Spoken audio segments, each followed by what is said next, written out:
السلام عليكم ورحمة الله وبركاته. أنا بوسي من قناة أكلات مطبخ بوسي.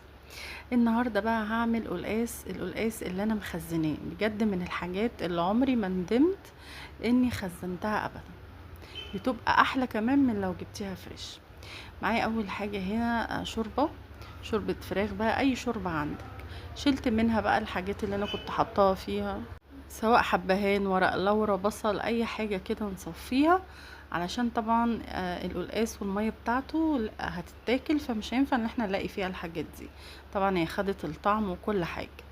بعد كده حطيت، طبعا هي النار شغالة عليها، حطيت مرقة دجاج، مكعب مرقة دجاج، لان الشوربة دي ما كانتش دسمة قوي. لو شوربة دسمة عندك ما تحطيش فيها مرقة دجاج، او لو حابة بقى زي ما تحب. وحطيت بقى هنا قلقاس كنت طبعا مخزناه، بجيبه وبقشره وبقطعه وبغسله كويس بميه سخنه. انا بغسل القلقاس وبحطه في الفريزر بس كده، ويطلع من الفريزر على طول على الحله كده على طول كده، يعني ما نسيبهوش يفك ابدا. بعد كده بقى جبت الكزبره، غسلتها وقطفتها، كزبره مش بقدونس، تخلي بالنا. خدت الورق بتاعها بس وحطيتها في الخلاط، واحط عليهم شويه ميه صغيرين جدا مش كتير، وهخلط بقى الكزبره دي في الخلاط لغايه بقى ما تبقى عصير كده، لان الكزبره دي هي اللي بت, بت يعني هي اللي بتظهر طعم وريحه القلقاس. طبعا الكزبره مش محتاجه ان احنا نخزنها، لان هي اوريدي بتبقى موجوده في الصيف والشتاء، بما ان يعني القلقاس بيطلع في الصيف، في الشتاء اسفه. فالكزبره يعني كده كده بتبقى موجوده صيف وشتاء عادي، فانا مش لازم اخزنها، بس بصراحه السلق اللي انا خزنته.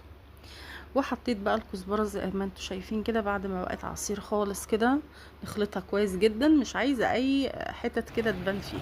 وهنا بقى جبت معلقه كبيره كده من السلق اللي انا مخزناه، بجيب السلق برضو بقطفه وبغسله وبحمره، وبعد كده يعني بفركه كده لغايه ما يدوب خالص، وبحطه في الفريزر، في كيس بقى، في علبه، حسب الكميه. وحطيتها بقى، حطيت السلق في قلب القلقاس، وهنا بقى عملت طشه الثوم.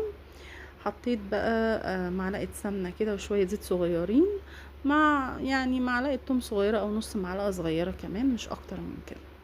وهنا بقى كان القلقاس خلص معانا، بجد ما ندمتش خالص اني آه يعني ان انا خزنته.